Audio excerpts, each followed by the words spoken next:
Chapter 132. The Symphony. It was a clear steel-blue day. The firmaments of air and sea were hardly separable in that all-pervading azure, only, the pensive air was transparently pure and soft, with a woman's look, and the robust and manlike sea heaved with long, strong, lingering swells, as Samson's chest in his sleep.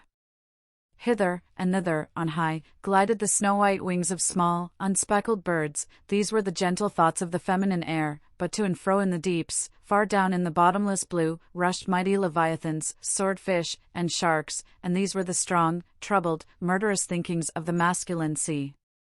But though thus contrasting within, the contrast was only in shades and shadows without. Those two seemed one. It was only the sex, as it were, that distinguished them.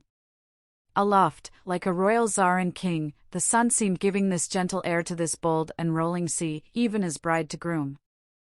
And at the girdling line of the horizon, a soft and tremulous motion, most seen here at the equator, denoted the fond, throbbing trust, the loving alarms, with which the poor bride gave her bosom away.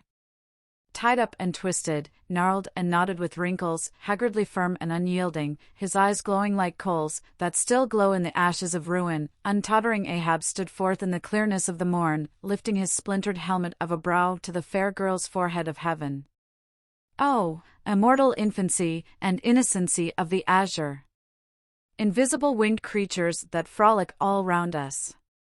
Sweet childhood of air and sky! How oblivious were ye of old Ahab's close-coiled woe! But so have I seen little Miriam and Martha, laughing-eyed elves, heedlessly gambol around their old sire, sporting with the circle of singed locks, which grew on the marge of that burnt-out crater of his brain. Slowly crossing the deck from the scuttle, Ahab leaned over the side and watched how his shadow in the water sank and sank to his gaze, the more and the more that he strove to pierce the profundity. But the lovely aromas in that enchanted air did at last seem to dispel, for a moment, the cankerous thing in his soul. That glad, happy air, that winsome sky, did at last stroke and caress him, the stepmother world, so long cruel, forbidding, now threw affectionate arms round his stubborn neck, and did seem to joyously sob over him, as if over one, that however wilful and erring, she could yet find it in her heart to save and to bless. From beneath his slouched hat Ahab dropped a tear into the sea, nor did all the Pacific contain such wealth as that one we drop.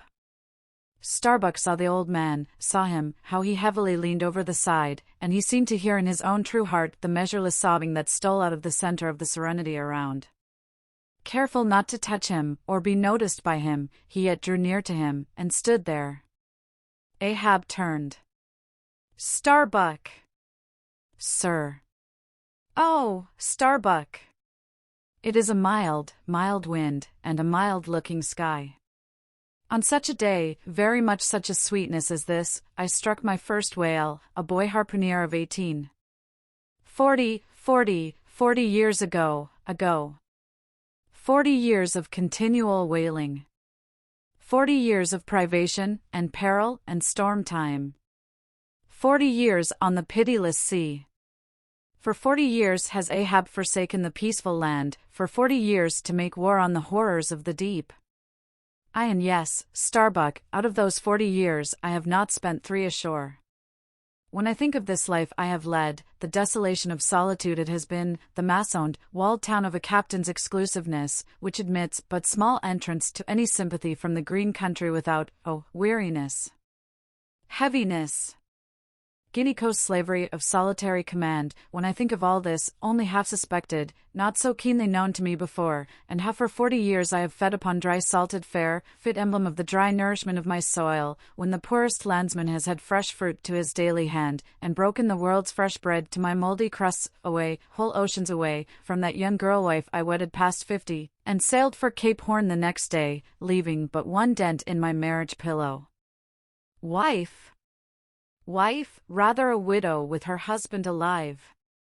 I widowed that poor girl when I married her, Starbuck, and then, the madness, the frenzy, the boiling blood and the smoking brow, with which, for 1,000 lowerings old Ahab has furiously, foamingly chased his prey, more a demon than a man, What a 40 years fool, old fool, has old Ahab been.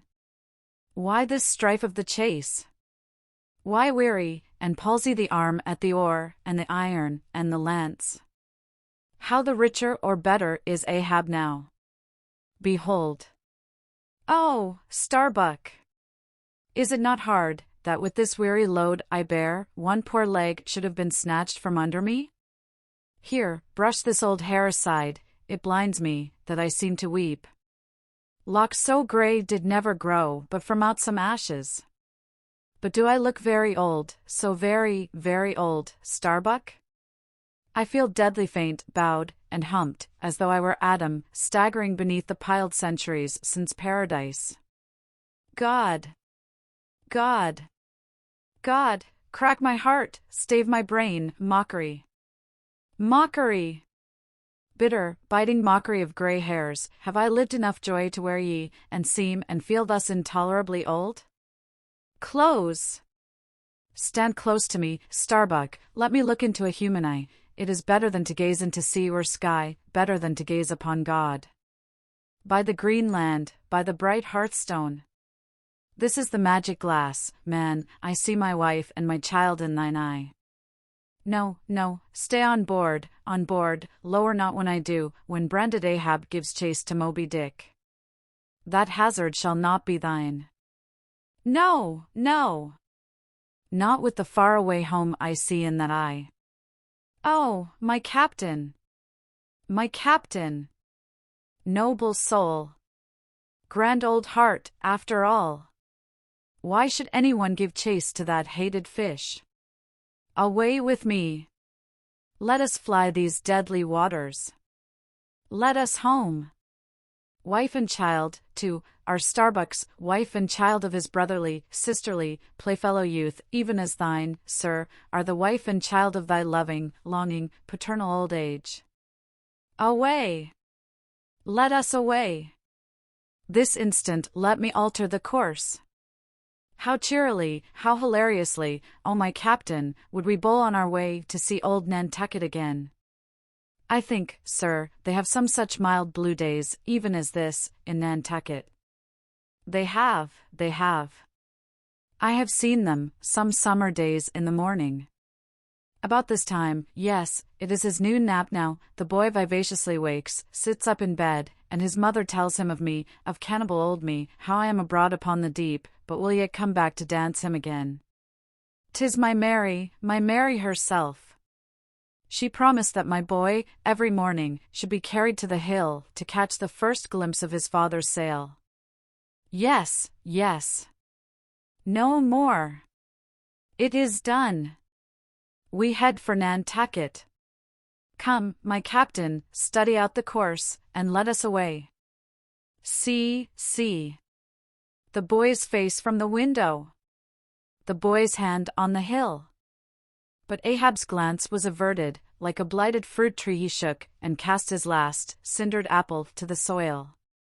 What is it, what nameless, inscrutable, unearthly thing is it, what cozening, hidden lord and master, and cruel, remorseless emperor commands me, that against all natural lovings and longings, I so keep pushing, and crowding, and jamming myself on all the time, recklessly making me ready to do what in my own proper, natural heart, I durst not so much as dare? Is Ahab? Is it I, God, or who, that lifts this arm? But if the great sun move not of himself, but is as an errand boy in heaven, nor one single star can revolve, but by some invisible power, how then can this one small heart beat, this one small brain think thoughts, unless God does that beating, does that thinking, does that living, and not I? By heaven, man, we are turned round and round in this world, like yonder windlass, and fate is the handspike. And all the time, lo! That smiling sky, and this unsound sea. Look! See yon albacore! Who put it into him to chase and fawn that flying fish? Where do murderers go, man? Who's to doom, when the judge himself is dragged to the bar? But it is a mild wind, and a mild-looking sky, and the air smells now, as if it blew from a faraway meadow. They have been making hay somewhere under the slopes of the Andes, Starbuck, and the mowers are sleeping among the new-mown hay. Sleeping? Aye, toil we how we may, we all sleep at last on the field. Sleep? Aye, and rust amid greenness, as last year's scythes flung down and left in the half-cut swaths, Starbuck. But blanched to a corpse's hue with despair, the mate had stolen away.